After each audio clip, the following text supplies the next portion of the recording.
Hey everyone, it's Matt here. I just wanted to give a brief intro to this coaching session for you guys.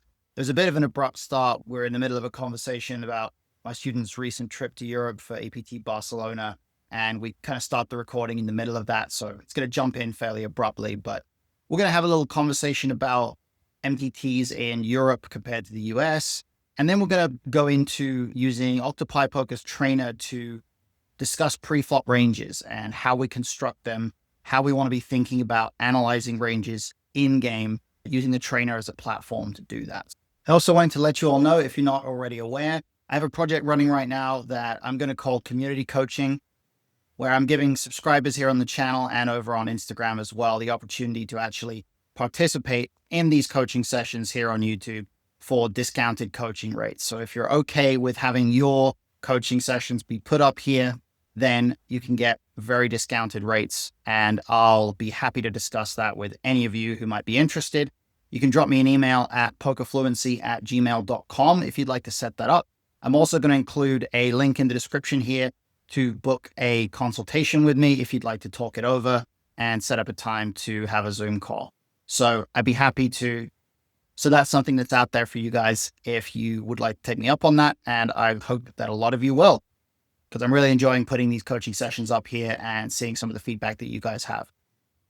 Make sure you guys hit the like button as well. It really helps the channel out. Make sure you're subscribed, and of course, hit the notification bell to make sure you get all the new videos and all the new coaching sessions right in your inbox. So thanks everybody, and enjoy the coaching session. Cashed 1 out of 4 tournaments. Cool. Okay. Can't complain too much then. How do you feel like you performed, or how do you think your actual level of play was? I think it was pretty good. I did notice there was the play there was very different than what I'm used to in the States. Yeah. A lot slower. Yeah. People definitely played a lot tighter ranges, not as much limping, more four betting. I think it took me like about a whole tournament to get used to just the pace of play, because I was like, oh my God. It almost felt like a bubble, but there was the entire tournament. Yeah, it's definitely a real adjustment. I think that I suppose the thing about that really is that it's not necessarily just a European thing. It's actually kind of a thing that occurs a lot just when you get into tougher fields, because the reality is that when, players are playing better, when they're taking more time to think about their decisions and they're not kind of being really spontaneous and just kind of doing whatever they feel like doing, that they're going to be playing better. And, there's a big correlation between those two. It's not really that easy to play really fast, but also play really well. So it's kind of one of the trade-offs of when you go from the States to Europe and things get a lot tougher. You certainly have, you have that to worry about. And then you also have, the same thing happens when you play higher stakes here in the US. The speed of play, if you play like a 5K, it's going to be totally different from, playing a $500 event or something like that. And it just comes down to largely the quality of opponents, but at the same time, the passiveness and the amount of limping, the amount of like multi-way play, all of that, goes hand in hand, right? In that the same players who are going to be making decisions way too fast, not thinking things through, those are also the same players who are going to be playing super passively, like doing too much limping, doing way too much calling pre and things like that, so there's just a lot of changes that occur once you start to get into tougher environments. And hopefully the events that you've played, the last couple of weeks will stand you in a good stead, or give you a bit of good practice and repetition for when you're able to start playing some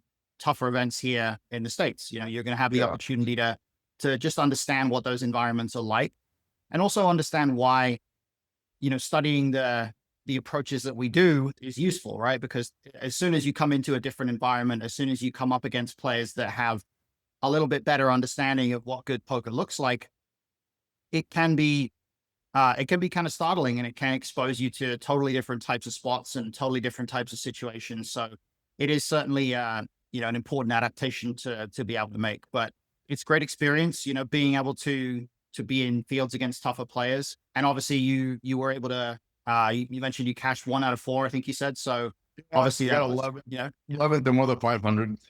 okay, nice. Yeah, I mean, getting close to the final table, so it's a good result to pull in. Obviously, we don't always run too good. So, sometimes we don't get that final table, but it's all good. So, as long as you feel confident coming out of it and it was a good experience and you were able to build up some reps against players that, play a little bit differently to what you're accustomed to, all of that is going to serve you really well. And it's going to help build up your skill set in different areas for sure. No, absolutely. I mean, I think that I definitely like that I was, so a lot of times here, like, even if I'm telling a story with my bets, the guy's just going to call off with second pair, no matter just he has it, whatever. And he just, but here, like, I was able to and I was able to pull it off a lot of my big blind where I'm like, well, I should have this card in my range. I'm going to represent it with a check or raise it. I'm going to represent it with a bigger bet on the river. And I would get a lot of folds. Sure. Yeah. And I think that, that kind of dynamic is something that a lot of people observe, and it's quite common for players to almost fall into a mentality there where you'll hear sometimes this is a long time ago now. This is, 10, 15 years old, this meme, but the joke in the early days of online poker used to be move up in stakes to where they respect your raises, right? Like move up in stakes to where people occasionally fold sometimes, but and it's a joke, but it's kind of grounded in reality to some degree. But the problem with that has always been, or the thing that's easy to miss about that is that just because our opponents are making decisions that are on some level more comfortable for us because they contribute to us being able to win pots without showdown a bit more often, that doesn't mean that they're making mistakes. In fact, they're making fewer mistakes. Yes, no, I definitely noticed that. Yeah. So that's kind of the thing. It's like we have to understand where that line is, where we're able to do things that we wouldn't be able to do, or find bluffs that we wouldn't be able to find against other types of players. But at the same time, we want to make sure that when we're taking those bluff lines or whatever, we're doing it in a way where it's logical, it makes sense, and we can do it in a way where we're not allowing them to kind of re-exploit us by getting away with folding too much in the right situations. Sometimes it might be correct for them to fold in certain spots because we are under bluffing or something like that, right? So understanding where that line is obviously a tricky thing. And I think that the more you start to navigate against better players, the more comfortable you get with understanding the way that different types of players are approaching different types of spots, the more we can kind of be very specific to each situation in terms of whether we think players are overfolding, underfolding, etc. Because at some stakes, it's plausible to just apply kind of a blanket assumption that maybe they're underfolding in certain betting lines or they're underbluffing in certain lines and so on. But then as we become, as players become more aware of what the optimal strategies or good strategies are on the earlier streets, the tendencies that we can observe in terms of overbluffing, underbluffing, etc., on later streets become very, micro level dependent on what the actual board run out is, right? So for example, on some board textures, they're gonna, let's say a board texture where all the draws get there, right? On those board textures, there's a lot of players that are going to be drastically under bluffing because when they take aggressive lines on a board that has a lot of draws, they mostly only do it with draws. And when the draws get there, now they have no bluffs left. But then by contrast, when the draws don't get there, now they have quite a few bluffs and so on. So we eventually over time, we start to get more nuanced and we start to be able to understand in more detail what the specifics of individual ranges are, what types of hands exist within there, where the value betting thresholds are and so on. And we can start to adapt based on that. So I think the point to begin at, or the focus area going forward, has to just be to stay in that area of continuing to develop more and more range orientated thinking and just developing your ability to break down ranges, look at, what your opponent's range looks like and build strategies based off of that in more and more detail. Cause it's only gonna help you more as you get more and more exposed to tougher environments. So that I think is, a good focus area for us to take going forwards. Absolutely. No, yeah, definitely. Great experience, man. Cool. Well, I'm glad you got a lot out of it. Sure. Mm, And they just, I mean, they just kept having big events every day. There was like a 10K almost every day. There was 5Ks every day. Yeah. I mean, yeah. very, I mean, very well organized also, like, cause they had Hmm. basically all stakes every single day for everybody. Yeah. And they were getting good numbers, like low stakes, like the 5 and the 1K were getting 200 to 300 people a day. And they were still filling up for the big ones. Yeah, absolutely. I think PokerStars runs great events. Since I moved to the US, I haven't had a lot of opportunity to play PokerStars stuff, but they do the NAPT here in Vegas every winter now, and that's Yeah, always man. really, really well run. And I also played the PCA and the PSPC out in the Bahamas in 2023, and that was extremely well run as well. They do really understand how to put on great live tournaments, so it's always a good experience. Getting to play in one of their events. And I haven't played Barcelona. Actually, I haven't been to Spain in a long time, but actually, I think I went in 2020. But anyway, the yeah, Barcelona EPT is always known to be kind of the best one of the year. So good opportunity to sort of sample that. And now you've got plenty, hopefully, to play for the rest of the year here. Do you have a sense of what your short-term plans are in terms of what events you're going to focus on? I mean, I think it'd just be like back to my regular lifestyle where like Sure. if I can get a Sunday in here, a Sunday tournament in, Uh-huh. that'd be ideal. I got my eye on the NAPTA in November, and I think I might go up to Wisconsin for the MSPT when they come in October. Okay, cool. Yeah. So you got some upcoming events that kind of fit with I guess they fit with the same sorts of events that you've been putting in volume with already. You're not necessarily gonna have to prepare for something new altogether there, but you are going to, have the chance to sort of get back to what you're accustomed to. And there might be a bit of an adjustment period there, but hopefully you don't kind of find it too tricky to get back into the vein of playing against a lot of these weaker opponents again. But yeah, I think the starting point for going forward coaching wise just has to be to continue to reinforce a lot of those processes in terms of your ability to break down ranges and all sorts of things like that. So I have a couple things in mind that we can dive into that can get us further down that path if that works. Let's do it, man. All right. So what I want to do is just kind of put in some work on the trainer in Octopi, but not really focus on the specifics of how many decisions we're getting right or wrong. Just mostly focus in on the actual process that we're using to make the decisions. So in particular, I want to kind of isolate some of these early game type situations where we're playing chip EV and we're relatively deep stacked. So here we've got 100 big blinds. It's going to be 60, 80, and 100 big blinds are the 3 stack sizes I've picked for this. And we're specifically going to be in the blinds every time. And I think that the reasoning behind that is I think at deep stacks, these out of position spots where we're in the blinds are some of the things that really get people tripped up a little bit. And on top of that, when we're facing an open, particularly when we're facing an open and a call, getting a clear perspective on what the ranges look like in these spots can obviously be super valuable. So let's start off with this first one. We've got an early position open here. Talk me through how we would kind of assess this range and what types of categories of hands we want to put in there. We don't have to be, super, super specific, but just a general region here. Ready? Big ones deep, so I'll be opening all pairs. Okay. Connected maybe down to 5-6. Some maybe offsuit will start at about 8, 9, 9, 10 connectors. Okay. Let's stop there for a second because stuff like 8, 9, 9, 10 offsuit from early position here, that would be really wide. That's like a cutoff or button range to be opening those hands in early position.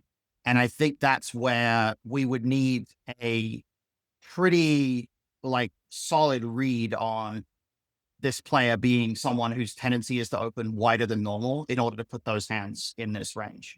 What I would say is that the progression that we want to make here is to start with the stuff that we're absolutely confident about and then progress downwards in order of the stuff that we have progressively lower confidence in. So for example, the stuff that we have basically 100% confidence in here is going to be like sixes plus, like suited broadways, probably ace jack off plus, king queen off, like all that stuff. I think there's just nobody who doesn't open those hands here.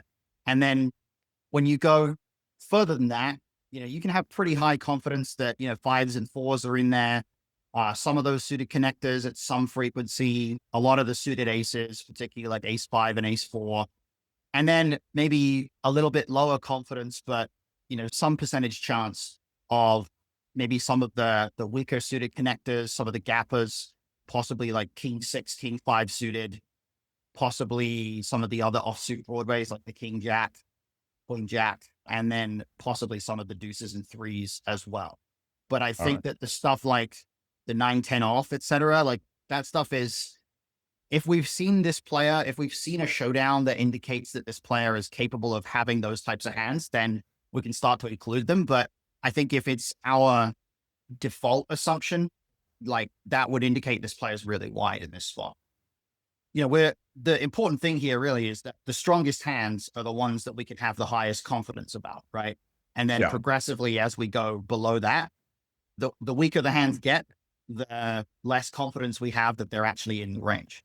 So now we come to the button flatting range. And again, there are certain categories of hands here that we can have higher confidence about in terms of how often the player actually flats them. And then other categories that are lower confidence. Now, there's one category in particular of hands that I think we can be virtually 100% sure about, with like almost regardless of what type of player we're up against here in terms of what they're doing with these hands. What type of hands do you think we can be super confident about here against virtually anybody? As far as what he's flatting with?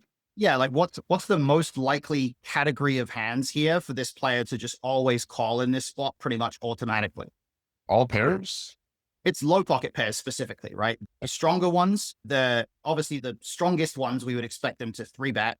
And then there's a bit of ambiguity about some of the sort of medium to strong ones, right? So maybe something like eights, nines, tens, like we don't really know exactly how often they're flatting those compared to three betting. Same with jacks.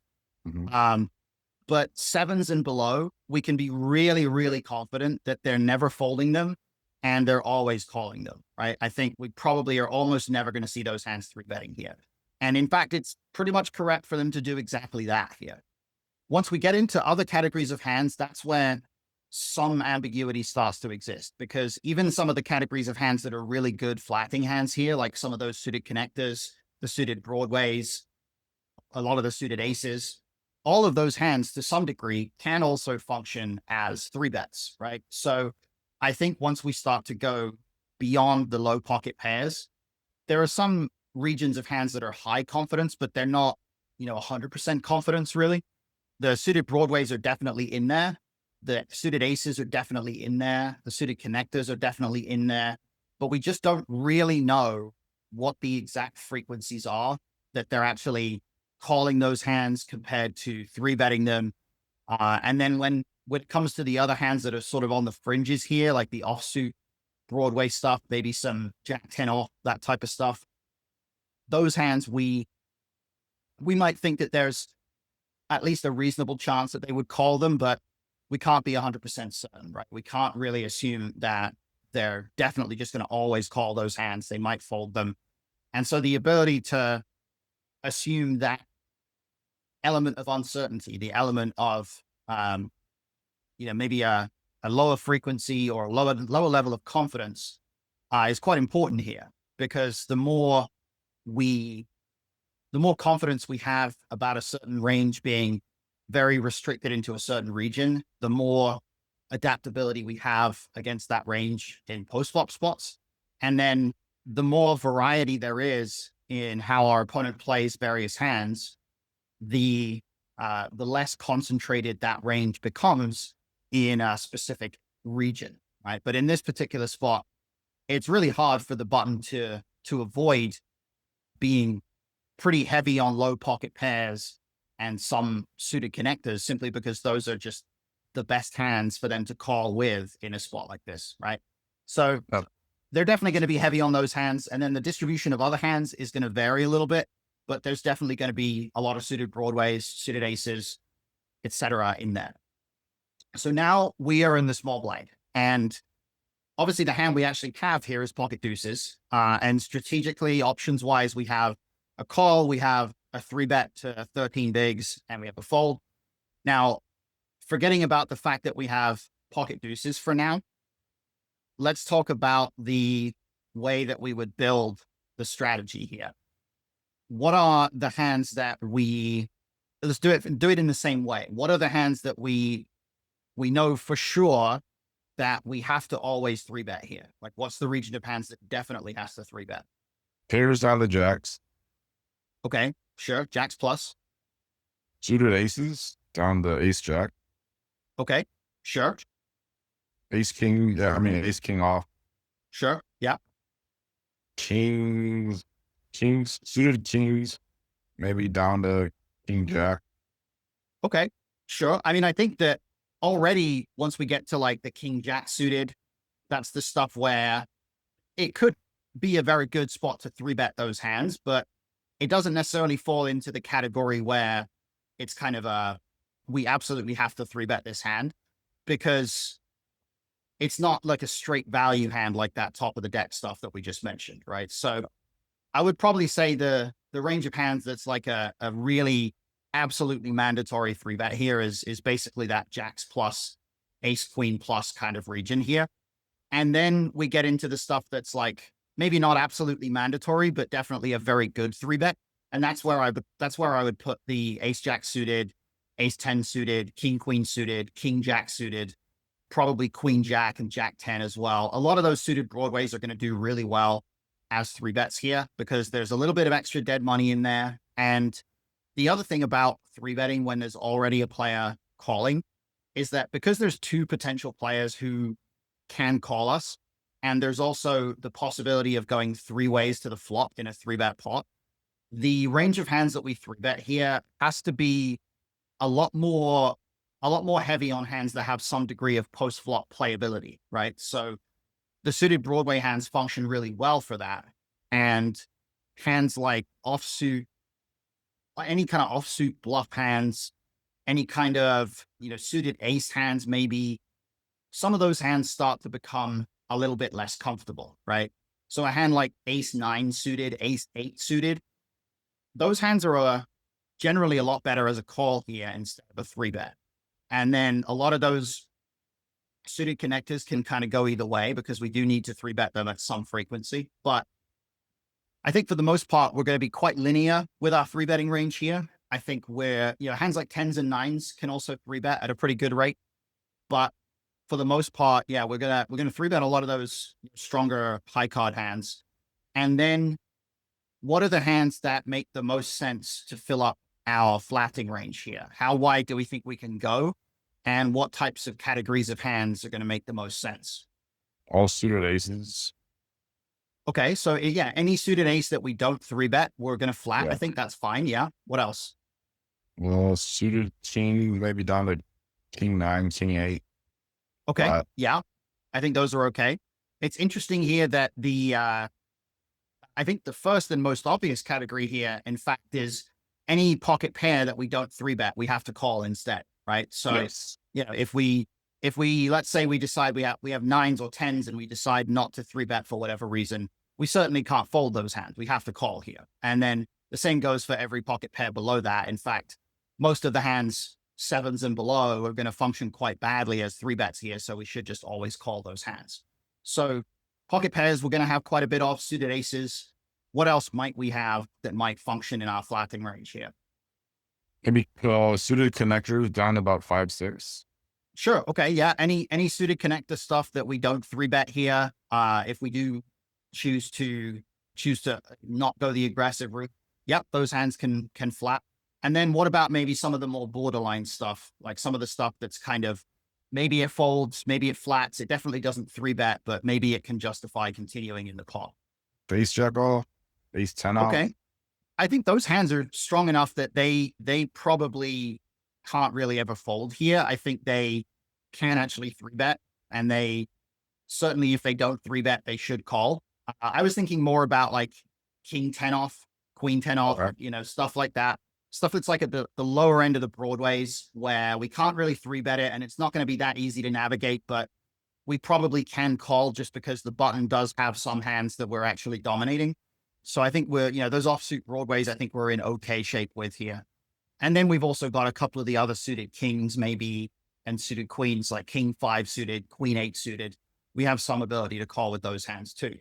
What I would say though is that a lot of players are going to be way too wide here. They're going to not really recognize that realizing their equity first to act of either 3 or 4 players is going to be pretty tricky at this depth. And so they are going to, call with some hand in the small blind here that should not call. So we actually have pocket deuces and, we have to make a decision here. So hit the call button, call every time basically. And now this is where it gets kind of interesting. The big blind actually comes along and squeezes, right? And then the U7 player, early position player calls. Now let's talk through the big blind's squeezing range. I think the big blind squeezing range is actually going to look pretty similar to what ours would have been in the small blind, right? They're going to have a pretty similar kind of a range. They're going to have a lot of those suited Broadway hands, a lot of that strong value stuff. And they might occasionally have some of those offsuit Broadways, some of those suited aces, kind of like we mentioned. They probably also can have some suited connectors here as well. They aren't going to have, too many of those lower pocket pairs and so on. So that's kind of the range. We've kind of got a similar range here. What about the early position caller versus the big blind squeeze range? How would we assign this range at 100 bigs against, bear in mind, a pretty big 3-bet here? It goes raise, call, 3-bet to almost 15 bigs. What do you think under the gun 7 is calling with here? Probably pocket pairs between 10s and 6s. Okay, sure. Yeah. King, queen suited, king, jack suited. What's he calling with? Maybe queen, jack suited. Sure. Yeah. Yeah. I mean, I think you're on the right track there. I think if anything, the interesting sort of part of this particular spot is the big blind's range here is going to be pretty strong. And as a result of the strength of this range overall and the size of the raise as well, the under the gun player here doesn't have a ton of incentive to do a lot of 4-betting. They mostly are going to benefit a lot from just playing in position here, even though the SPR is going to be fairly low. So I wouldn't really expect them to do a ton of 4-betting. They might do some trapping with some of their really strong stuff. They probably 4-bet like ace king, kings, maybe queens, stuff like that. But they're going to potentially trap some pocket aces at some point here. And now when they call, the decision gets back around to us. So let's talk a little bit about our decision here. I think, first of all, one thing that is probably relatively clear is that there's not really anything in our range that has any real incentive to reopen the betting here, right? Where we're basically going to play call or fold in this particular situation. This re-raise and the all-in, I would be very surprised if there's any significant amount of that happening with anything in our range, because it's not really particularly important for us to protect our range here. A good rule of thumb is that when you're the first pre-flop caller, you do have to be at least somewhat focused on making sure that your range has some protection in it. But when you're the second pre-flop caller, you almost never have to care about having like a protected range here. When you're the second caller, you're mostly just calling because you're getting a good price and you can realize equity. Even if it ends up with us folding every single hand in our range in this spot, that's not really a big deal for us, right? We don't really care about this particular spot in terms of being exploited or anything like that. The main question is, which hands, if any, might it be profitable for us to take a flop with here, given the price that we're getting? We're getting a price where we're calling 12.5, win a pot of 35.2. So we're getting not too far away from 3-1. How do we feel about taking a flop here? And do we think there are any specific hands in our range that would be able to be profitable taking a flop in this spot? I mean, I'm not sure about, I'd personally probably fold the 2s. Okay. So let me ask you, what would you do with 7s here? So I'm in the same boat with 7s also, right? Okay. So yeah, because I'm basically looking for one of two cards to Okay. continue on the flop. Sure. So that kind of implies that we're probably folding everything, right? So let's hit the fold button and see if that's Yeah. okay. And in fact, it is okay. And like I said, it doesn't matter here what we're really doing. And you're absolutely right that we basically don't ever have to continue with anything, right? We literally fold 99% of the time when this happens. So deuces, any of these pairs that we do have in our range, it's just not really making any money to actually continue to the flop with these hands. Like there's ace jack suited specifically is making money here, but it's only in our range at tiny frequency to begin with. So this is a really good example of a spot where it's just not really very important for us to actually, continue in the hand here with anything, right? We can kind of just fold everything and not really pay attention to it. Does that make sense? Absolutely. Yeah, cool. So we got that one pretty well accurate. So now we're at 60 bigs and we're in the big blind facing a button open. So let's talk through again, first of all, our 3-bet range here. I think at 60 big, we're probably deep enough that we don't really have to have any jams. A good rule of thumb here is if jamming would be more than 10 times the pot, we probably don't have any jams. Even more than 8 times the pot, it's kind of dicey. So in this case, the current pot is 4.8 big blinds. So 8 times that pot would be about 40 big blinds ish. And we probably won't have jams for more than 40 big blinds here. There will be a couple occasionally in this formation, but for the most part, once we get to 50, 60, we probably won't have any jams here. So we're not going to use the all-in size. And then we have a 10.35 and a call and a fold. Now, let's discuss, why do you think the appropriate 3-bet size here in the big blind is so large? Why is it correct for us to use such a big size when we 3-bet from the big blind? Not sure on that answer. Okay. Think about the nature of being in the big blind in general. What's different about the big blind compared to being in other positions? You've already invested money. You have, but let's be careful about how we perceive that, because once the money's already in the pot, it doesn't matter who put it there. Once the money's in the pot, it's no longer our money. And Yeah. the price that we're getting is just the price that we're getting, right? So you're not wrong about that. But the better way to look at it would be to look at it as we simply are getting a better price to call and we're closing the action, both of those things. So naturally, that's going to make us want to call quite often. It's going to mean that calling is going to be quite profitable with quite a lot of hands.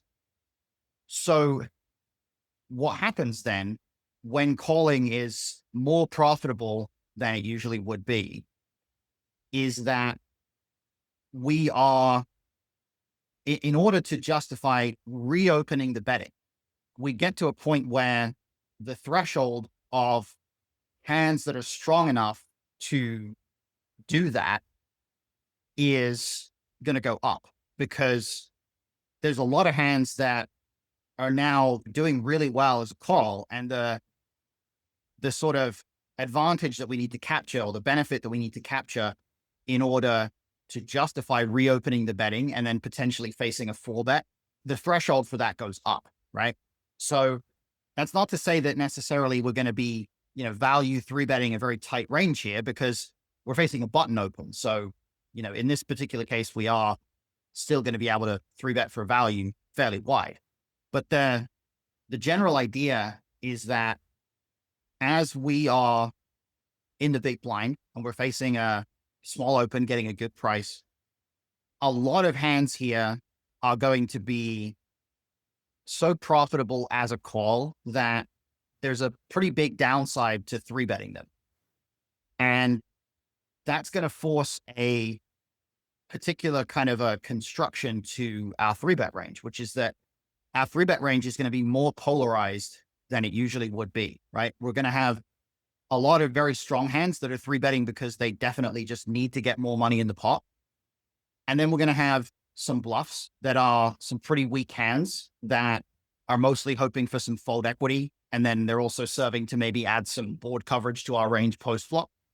But anything that's kind of medium strength to where we really like we might be able to make money by 3-betting, but we really don't like facing a 4-bet. Anything that's in that category has a really strong incentive to just call and see that flop and realize that equity in this spot instead. So that naturally creates a need for more of a polarized 3-betting range. Does that make sense? Yeah. Yeah. Cool. So when our 3-betting range is more polarized, we 3-bet bigger. And in the big blind, our 3-bet range is more polarized than it will be from any other position. The other factor that's affecting things here is that when we're in the big blind, obviously we know that if we go to the flop, we're going to be out of position. So just like from the small blind, we have an incentive to go larger for that reason as well, because we achieve more fold equity pre-flop.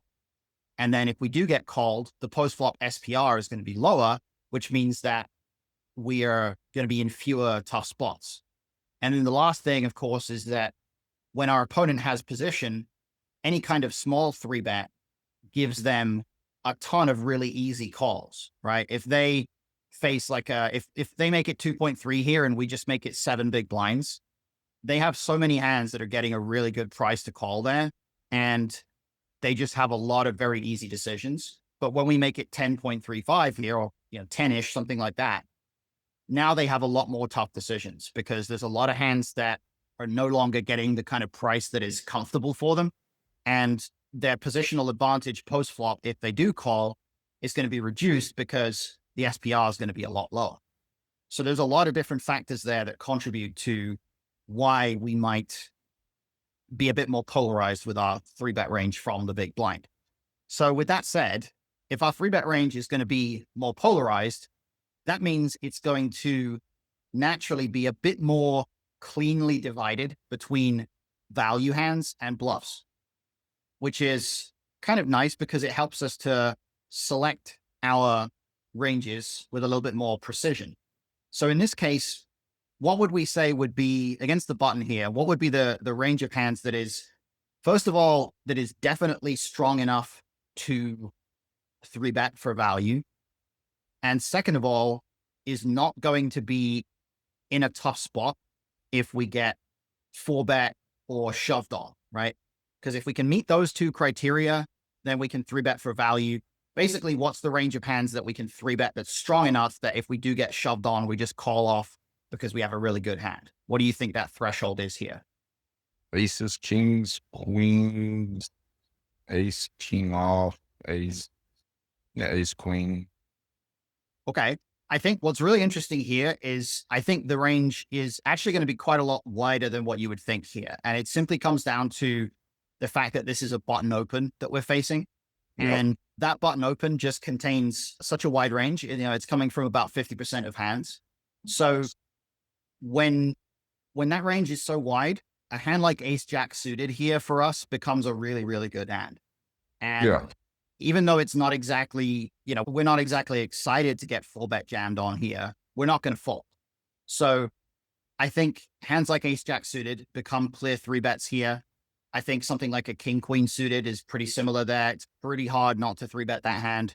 I think stuff like 9s plus is completely good to 3-bet. So we really just have to kind of be a bit wider with the region of hands that's considered clear value when we're facing a button open. And then once we go beyond that, we have to start thinking about bluffing candidates. And our bluffing candidates in this scenario are going to come from a couple of different regions of hands.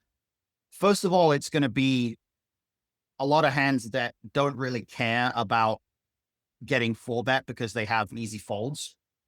And then second of all, it's going to be some hands that, maybe they don't love getting 4-bet because they do have to fold and that kind of sucks, but they're going to do a very good job of two things, really. First of all, adding a bit of board coverage to our range if we do get flatted, because we don't want to end up in a position where there's certain flops where we just never have good hands. And then second of all, they're going to specifically be able to fold out certain enter combos that the button is opening. A really good way to look at these spots is to think about, because there's 3 times as many offsuit hands in the deck as there are suited hands, right?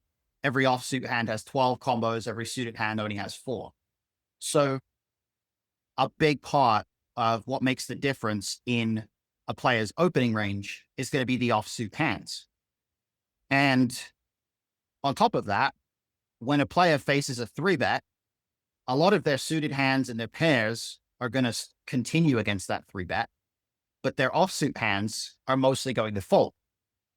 So what that amounts to is the majority of the hands in any given spot that the player is raising pre-flop and then folding to a 3-bet. It's always going to be a lot of offsuit hands. And in order to kind of take advantage of that, we can take certain hands that are worse than those offsuit hands that they're opening, but have some suited playability, and we can 3-bet and make those offsuit hands fold. So in this spot, the region of hands that they're going to be opening and then folding to the 3-bet, it's going to be a lot of hands with an 8 or a 9, right? It's going to be a lot of offsuit 8x, offsuit 9x, stuff like 10-9, Jack-9, Queen-9, King-9 offsuit. All those hands are going to be opening and then folding. 9-8, 10-8, Jack-8, Queen-8, King-8, Ace-8, all that stuff is going to be opening and then folding. But they may not open stuff like 10-7, Jack-7, Queen-7, etc., right? So we're probably going to prioritize wanting to have a lot of suited hands that have an 8 in them, some suited connected stuff that has an 8, and maybe also some offsuit hands that have the ability to actually fold out better offsuit hands as well. 7-6 suited is probably, or 7-6 off is almost never going to be in a 3-betting range here. We're just going to call it. And if I look at what the actual 3-bet range looks like, you can kind of see what I mean by that construction right here, right? Look at this 3-bet range. We've got, and it's not a great visual there, so I'll just leave it like this. We've got all of this suited stuff right in the middle, and very specifically 9-8, 8-7, 8-6, 9-6, 9-7, 10-7. All of this stuff really likes to 3-bet. And it's because if I follow through to the next node and we look at the range of hands that is folding from the button here, well, take a look at that. Look at what this folding range looks like, right? 9-8, 10-8, Jack-8, Queen-8, King-8, Ace-8, all this offsuit stuff. That's 72 combos of offsuit hands here. All of that 9-8 through Ace-8, it's opening 100% of the time, and it's folding 100% of the time to the 3-bet. So that's a huge number of combinations of hands. And then another 48 combos of 10-9 off through King-9 off. And then you've got Ace-Deuce off through Ace-7 off, King-5 through King-7. That's another huge pile of combos there that they're folding to this 3-bet. And taking this suited region and getting those hands to fold is a great outcome. And the same goes for, taking some of this offsuit ace stuff and getting better offsuit hands to fold. King-5 and King-6, getting King-7 and King-8 to fold. Stuff like that. Those are great outcomes. So generally, when we're fairly deep stacked, our big blind 3-bet range is going to look a lot like this against the button. And if it was against an earlier position open, we would just take these suited hands and kind of scale it up a little bit. So we go with a lot of the hands that have a 10, maybe hands that have a jack, and so on. Does that make sense? Yeah. Yeah. So we're really basically targeting the offsuit portion of the raising range. We're specifically 3-betting with hands that benefit from getting those offsuit hands to fold. That's a pretty big benefit there. So let's do a couple more. This is an interesting one. It's a pretty trivial fold with Queen Jack offsuit, but let's talk a little bit about facing a raise and a 3-bet. We know what the hijack raise range looks like, and we know what the cutoff 3-bet range looks like approximately. But let's talk about our strategy here. We don't have the call option, right? That's a really important aspect of these spots. A lot of players, they'll get dealt like pocket 9s here, and they really don't want to fold, but they also don't want to 4-bet, so they just call. And that's the worst thing you can do in this spot. Why do we think that's a big mistake here? What is it that makes that a big mistake? Just flatting pocket 9s? Probably leading into, well, no, because his range isn't as wide as the button range on a previous example. There's a couple of things that contribute to to why it's a mistake to flat anything here. Think about if we flat nines, right? First of all, we're not getting a particularly good price, right? Where instead of calling just a basic pre-flop raise, we're now calling 7 big blinds.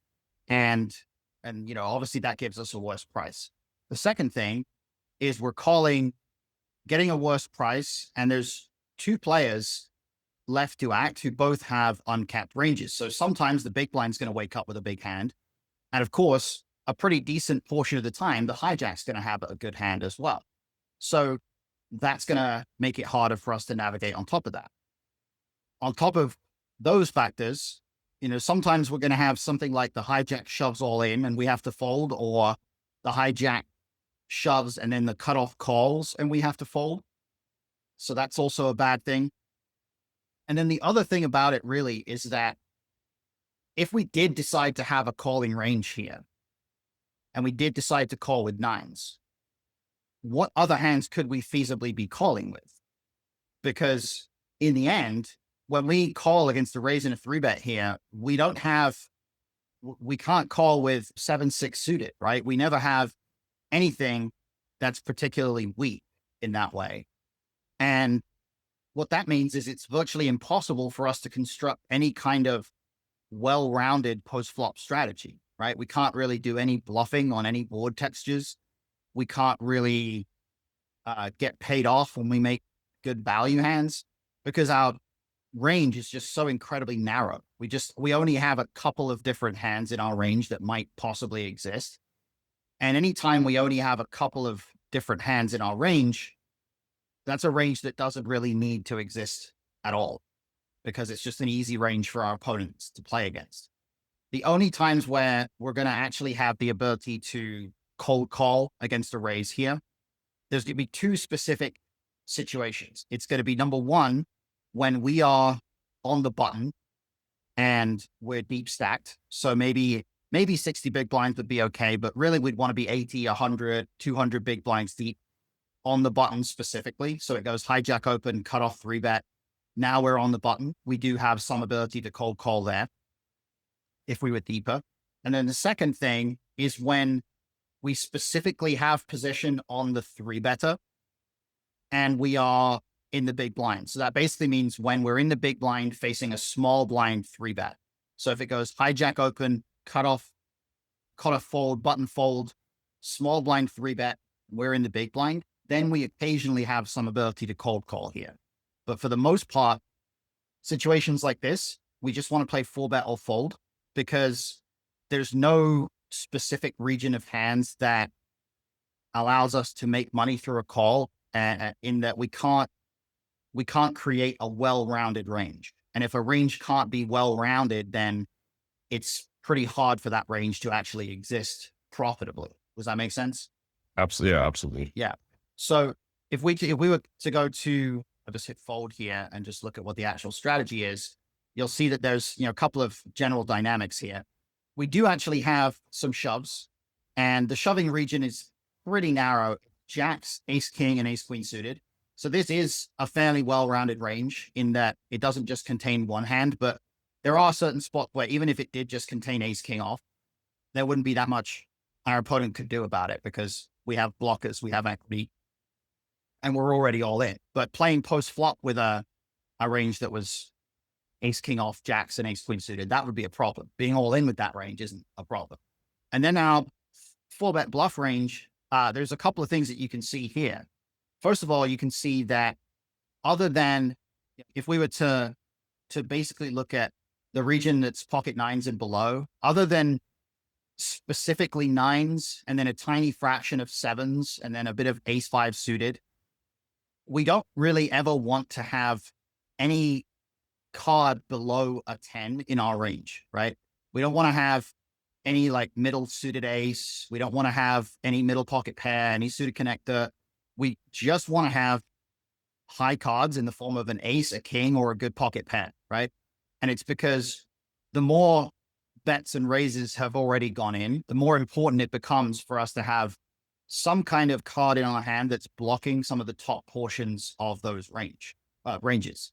So in this case, we need to have an ace or a king. If I look at 100 bigs in the same kind of situation, so in this case, hijack, cut off 3-bet, you can see now at 100 big blinds, the button does have some hands that call. And it's because at 100 big blinds, we can cold call with different pocket pairs, some suited connectors, a couple of suited broadways, right? This is a well-rounded range. It's a range that includes different categories of hands, and therefore it can play post-flop in a variety of ways. And the same goes for if we go back and we have hijack open and small blind 3-bet, the big blind, oh, okay, this particular spot, the big blind doesn't do a lot of cold calling. It might be better if the button opens. So let's go button open, small blind 3-bet. Yeah, okay, big blind does do a bit of cold calling here. They have a lot of these suited broadways, again, some pocket pairs, a couple of different suited hands in there. So it's not as prevalent, excuse me, not as prevalent here, partially because the 3-bet is much bigger, but it is part of the strategy.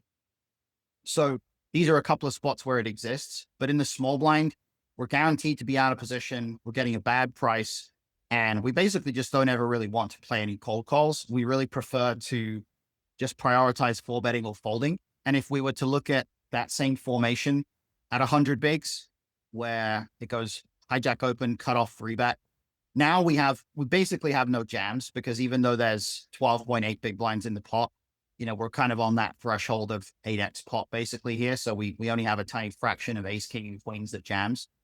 And again, we don't want to have, other than ace 5 suited specifically, which is just a really nice kind of blocker hand that flops pretty well. We really don't want to have hands in our range or cards in our range that have a 9 or lower, right? An 8 or a 7, pocket 8s or pocket 7s, tiny frequency there. But we don't like having those lower cards because they block some of the 3-bet bluffs, and it becomes kind of awkward for us to cold 4-bet in this situation without at least some kind of a high card here. But a hand like king, queen suited can cold 4-bet every time here. It's a really good hand for that. Even king, jack, ace, jack, these hands are very good for that. So we can certainly take those hands and cold 4-bet, but we don't want to have anything that has a 9 and 8, those kinds of lower cards. Because again, if we look at let's say we look at what happens when the opponents respond to this cold 4-bet, well, the region of hands that the original raiser is folding to the 4-bet is obviously, there's a ton of hands, but the biggest part of it is a lot of these hands here, these offsuit broadways, as well as a lot of the middle card type hands as well. A lot of these suited 8 hands, suited 9 hands, and so on. And then the hands that the 3-better in particular is folding to our 4-bet. You can see, again, it's a lot of offsuit broadways, but it's also a lot of suited 9x. In particular, we don't want to have a 9 here because of how much of this stuff they're 3-betting and then folding, and then also an 8 as well. Same sort of a dynamic. So in any situation where we're putting in some aggression pre-flop, we want to focus in on what the hands are that the previous raiser is going to raise and then fold. And we want to make sure that we aren't blocking those hands, but also that, ideally we benefit from getting those hands to fold. If we 4-bet with a hand that doesn't benefit from getting those hands to fold, it might not be a particularly great 4-bet in some situations. So keeping a focus on the folding region of the aggressive range is a really good starting point of how we go forward. And that's a pretty important pre-flop principle. It's also going to be very relevant post-flop. But for now, I think that's a good sort of main takeaway to come away with for today. Just that we want to make sure that we're still thinking at every point about targeting that range of hands that our opponent is going to fold to our aggression, because that's a really good guideline of how our aggression is going to be built and constructed in most situations. Does that make sense? Absolutely. I like it. Cool. All right. Well, that's a good spot to wrap it. So let's bring that to a close. Awesome. Sounds good. All right, man. All I'll right. talk to you soon then. Thanks, Matt. Take care. All right. You too. See ya. Bye. Bye.